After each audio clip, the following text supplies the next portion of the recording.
Hello friends, मैं Vikas Kumar. Welcome to my channel. Welcome to my YouTube channel.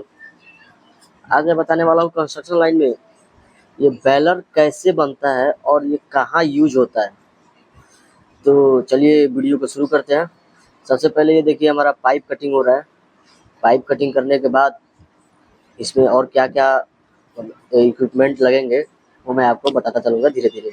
अभी देखिए हमारा पाइप हमारा वेल्डर साहब ये कटिंग कर रहे हैं और साइज़ भी इसका भी हर मतलब जो भी वेल्डर बनेगा साइज़ वाइज़ रहता है। कहाँ किस साइज़ का लगेगा और हर जगह का साइज़ अलग-अलग रहेगा, उसके हिसाब से साइज़ वाइज़ कटिंग होता है। अभी देखिए साइज़ वाइज़ कटिंग करके अभी इसका जो गैप मेंटेन करना है वो देख रहे हैं आप। ये 25 एमएम का पाइप है, वो बीच में रख के उसके बाद दोनों साइड स्टील 16 एमएम का स्टील रख के इसको वेल्ड करेंगे हम लोग और ये हमारा बैलर बन के रेडी होगा। अभी देखिए बैलर बन के रेडी हो गया है। अभी ये फुल वेल्डिंग के लिए हमारा वेल्डर वेल्डिंग मार रहा है। अभी ये देखिए कंस्ट्रक्शन लाइन में आखिर ये लगता किधर है।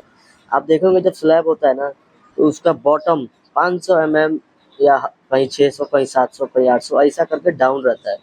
वही डाउन उसके मतलब बॉटम में ये हमारा बैलर यूज होता है और ये इसको टाई रॉड और चक्कर